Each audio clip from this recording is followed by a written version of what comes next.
Padre Tiago, meu irmão no sacerdócio de Jesus, queridas irmãs carmelitas, irmãos e irmãs, hoje estamos celebrando a memória litúrgica dos apóstolos Timóteo e Tito, homens fundamentais na vida do grande apóstolo São Paulo, que ontem celebrávamos a sua conversão. Gostaria de desenvolver hoje a homilia em 2 pontos. Primeiro, falando desses 2 grandes apóstolos e depois voltando um pouco à temática do Evangelho. É interessante as 2 leituras que se propõem hoje para a liturgia da carta de Paulo a Timóteo, ou então podemos escolher a carta de Paulo a Tito. Nas 2 cartas, São Paulo, ao fazer referência a esses 2 apóstolos, para os 2, São Paulo faz questão de chamá-los de meus filhos. Quando ele fala a Timóteo, é exatamente deste modo como ele chama: Timóteo, meu filho querido, legítimo. E depois, Tito, meu filho que eu gerei. É muito importante porque isso é uma realidade que está um pouco esquecida ou não conhecida na vida da igreja hoje. Quando o Senhor nos comunica a graça da vida cristã, Ele nos dá o dom da paternidade ou da maternidade, porque a vida, ela só pode alcançar o seu objetivo se ela for fecunda. Se é vida, tem que ser fecunda, não pode ser vida, ainda mais uma vida cristã, se essa vida não é fecunda. E o que é uma vida fecunda? Aquela que gera outra vida. E Paulo compreende isso no seu ministério, porque o ministério não é para si, o ministério é um serviço que nós prestamos. Por isso Paulo consegue identificar a fecundidade do seu ministério, que gera irmãos na fé, filhos espirituais.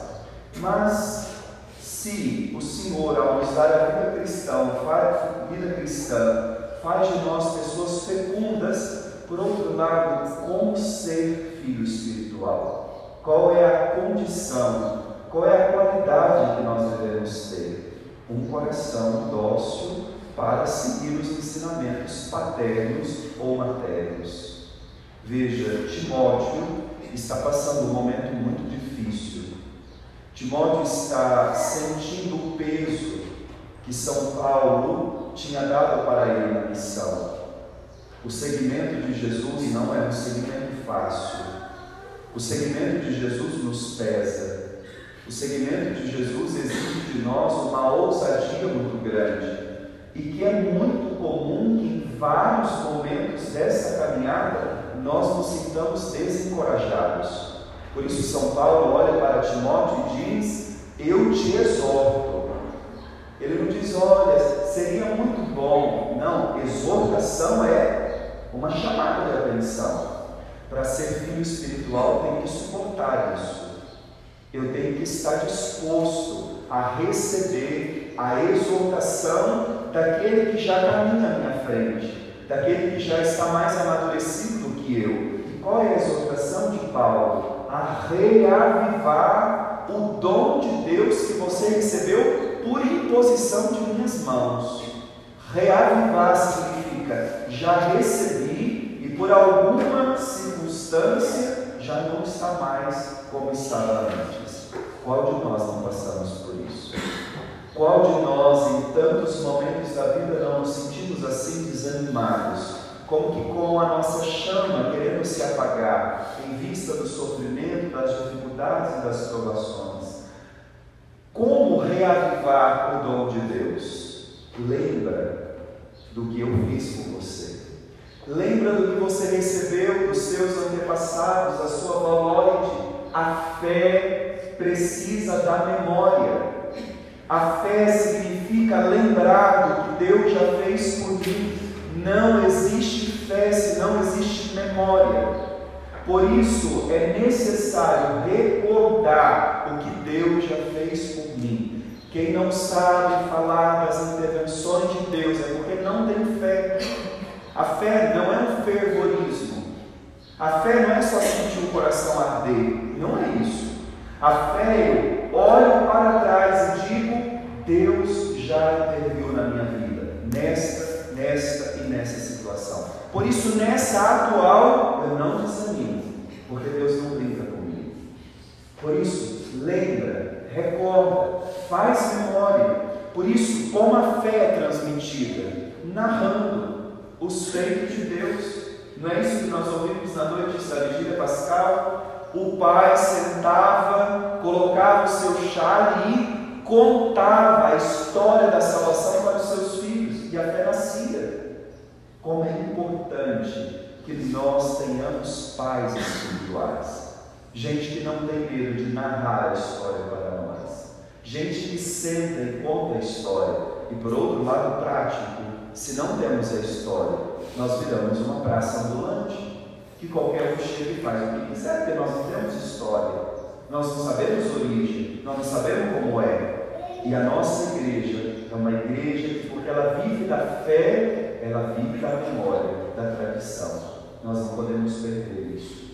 Veja, a fé não é só então um sentimento, a fé é uma experiência concreta. Então, o primeiro ponto, é preciso identificar que, primeiro, somos filhos espirituais, por isso chamados à obediência.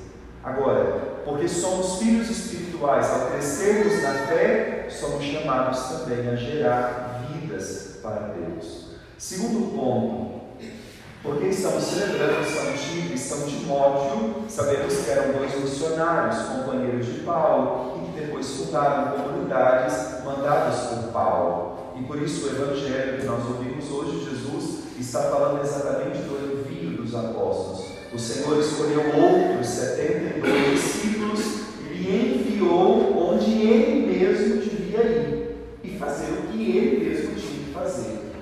Veja, missionário não é privilégio de alguns. Missionário é essência do cristão. É cristão, é missionário. Mas atenção, não é missionário porque vai ser enviado a ir a algum lugar.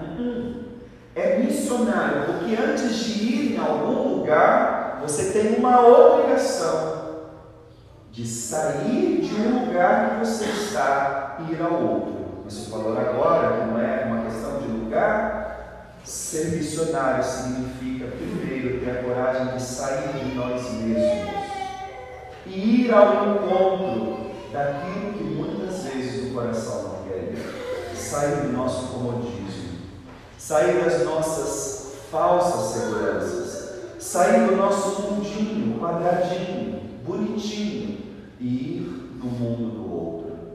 O documento de Aparecida diz que a terra mais estrangeira, a terra mais distante que nós somos chamados a evangelizar, é a terra do nosso próprio coração. Porque ali passam sentimentos estranhos ao Evangelho. Porque ali passam situações que não são condizentes, não foram evangelizadas, ainda não receberam a luz de Cristo. Somos missionários quando temos coragem de primeiro visitar esse território estrangeiro. Isso é sair de si. E quando esse caminho de missão acontece dentro de nós não temos mais dificuldade de ir ao encontro dos outros desafios missionários. Mas não nos aventuremos, irmãos e irmãs, a querermos ser missionários, de ir de aldeia em aldeia, se nós ainda não tivermos coragem de visitar o nosso próprio interior, que Santa Teresa chamava de castelo, as nossas moradas. E quantos estão fracassando na missão recebida, porque querem ir a terras longínquas, mas não visitam as terras do próprio coração. E isso é um perigo muito grande. Nós não podemos nos aventurar a esta missão, se primeiro não deixarmos Jesus ir conosco aqui dentro de nós, e deixarmos esse território ser evangelizados, porque em muitos lugares aqui dentro do coração ainda tem guerras, tem conflitos, tem identidades não assumidas, tem sentimentos estranhos, quando este território de missão receber a boa nova, nós livremente vamos evangelizar aqueles os quais nós nos encontrarmos. E concluo esta homilia dizendo hoje, celebrando Timóteo e Tito, pensamos que na nossa vida de cristãos, o Senhor sempre coloca perto de nós irmãos e irmãs que nos ajudem a viver esse trabalho missionário. Paulo, com a ajuda desses dois, pode expandir o Evangelho. Se também queremos expandir o Evangelho, precisamos ter a humildade de contar com o auxílio dos nossos irmãos e das nossas irmãs. Como Santa Teresinha, a nossa patrona, a patrona dos missionários, a nossa querida, que recebeu o título de Doutora do Amor e colocada como padroeira das missões ao lado do grande missionário Francisco Xavier, que evangelizou as Índias, e Teresinha que nunca saiu do seu carnel de discípulo. Aquela menina entendeu que missão não é andar pelas ruas, que missão é andar primeiro no território do coração e ali deixar o Evangelho fincar suas raízes. Que Santa Teresinha nos ajude a deixarmos com que as raízes do Evangelho também se finquem dentro de nós. Louvado seja nosso Senhor